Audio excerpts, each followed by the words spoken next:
Spence medically cleared.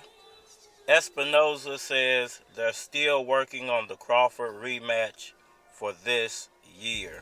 What's good, everybody? It's your boy, Cardinal Red Sports. Let's talk about it. Alright, y'all. So, Errol Spence was suspended by the Nevada Athletic Commission, the boxing commission, after the Terence Crawford fight, the original fight.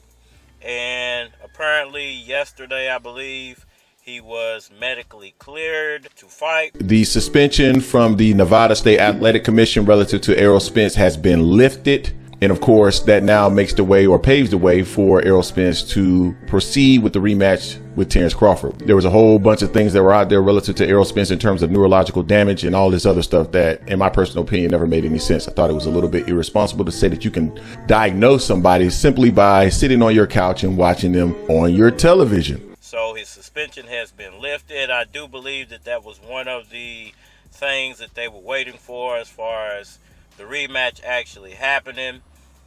Even though I do feel like there are other things that are holding the rematch back from happening already, or at least being announced. But we did clear that one hurdle. He ain't gonna be able to do nothing, dub. He ain't gonna be lying. Do I think that there was anything actually wrong with Errol Spence? No. I think that people did that after the fight because the fight looked so brutal. Even though I've said many a time, if you go look at the pictures of Errol Spence and the footage of Errol Spence just hours after the fight, he pretty much looked back to normal. He wasn't even really swollen up. Now, there was some marks on his face, but he wasn't even really swollen up hours after the fight.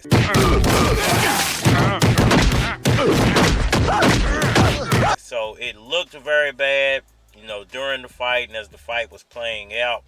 But in all actuality, I don't think Terence Crawford's punches had any lasting effect on Errol Spence at all. Not to say Terence Crawford didn't do his thing, he did his thing, but the power, I don't think, is as deadly as people trying to make it seem like it is. I'm home. You're all my bitches now. Okay. It's almost funny. We watch Manny Pacquiao brutalize fighters.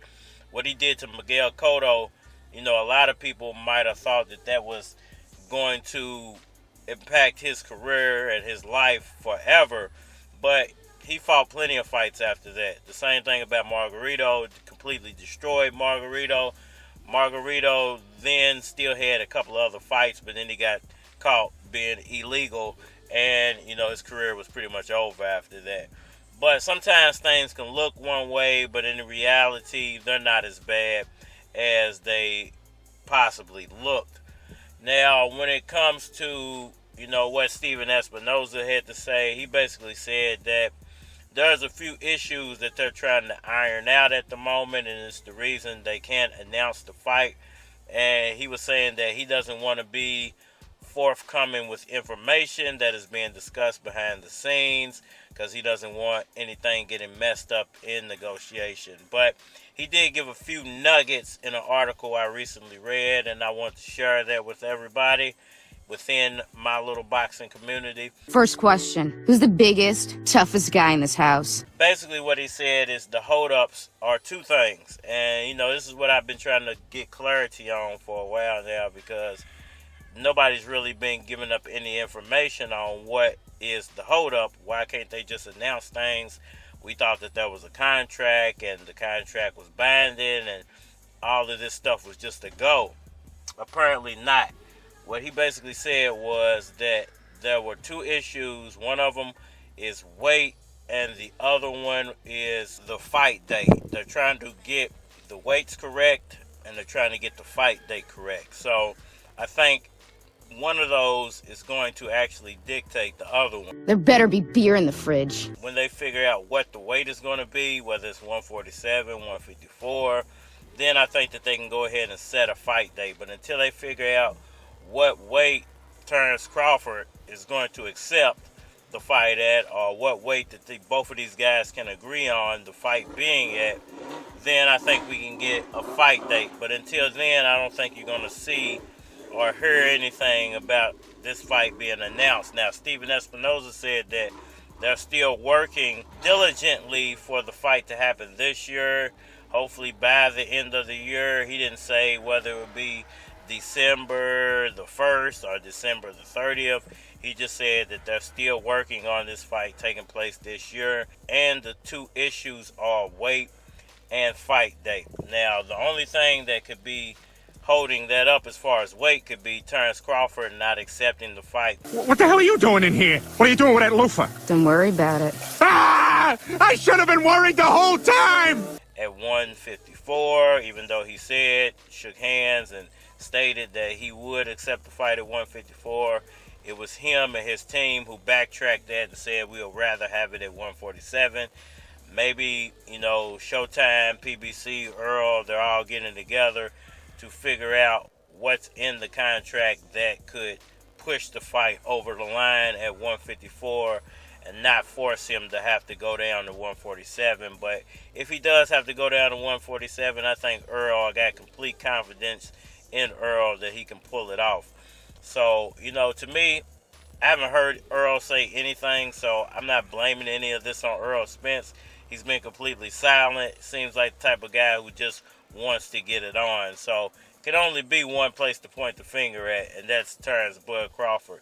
Not only that, you heard Crawford say he was renegotiating for more money. So once again, you got to point the finger at Terence Crawford. All this work, you gonna blow the whole thing. And then the fight date, when are they going to announce it? If they announce it for early next year or the end of this year, either way, I don't think it's really going to matter that much. You're gonna get it! Fill up the towel in the swimming pool! You'll get a beating! You hear me? But if they did do it for the end of this year, I do have confidence that Earl can get himself into proper shape, lose the weight correctly, and come in and give a much better showing. I kept telling him he had no punch, he couldn't hit, he's swinging like a sissy. He's missing. Let me see your box. I hadn't started dancing yet. You can't say my legs are gone. You can't say I was tired. Because what happened? I didn't dance from the second round on. I stayed on the ropes. When I stay on the ropes, you think I'm doing bad. Staying on the ropes is a beautiful thing with a heavyweight when you make him shoot his best shots and you know he's not hitting you. Y'all let me know what y'all think about all that down in the comment section below. Hit that like button for me. Sure. Subscribe. Holler at me on all social media platforms, Facebook, Instagram, YouTube, Twitter. But you're more than likely to get a response on the tube, so holler at me over there. If you want to collabo, feature a product or your channel or my channel, feel free to hit my Gmail because it is a flock of cards at gmail.com. And we are live. Hold up, stay fitted. So low, you would think I'm a no-show. Gator kicks, not the skin, but the logo. Acosta, fit fresh off the hanger. I'm a game changer, lanes are in danger. No chain, no ring on my finger, but I'm still fly, so the lanes feel anger. Cause this chain costs about a stack, and they still don't see him like a tap on the back. I ain't a pimp, but I still mac on the track, and all I really need is some yak and a sack. That way I stay in it.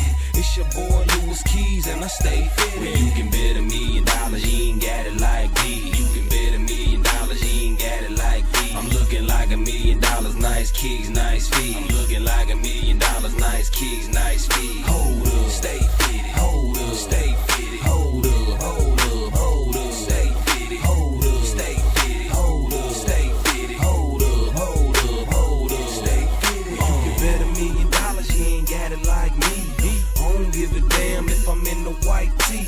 Scuffed up kicks and no jewelry. I'ma still shine like a jewel thief. Louis Keys, I don't mean to brag. Just trying to hip you to the 7-figure swag. Knots in my pocket so my jeans might sag. Club to the mall, pop bottles, pop tags. Well, you can bet $1 million, you ain't got it like these. You can bet $1 million, you ain't got it like these. kicks, nice feet. I'm looking like $1 million, nice kicks, nice feet. Hold up, stay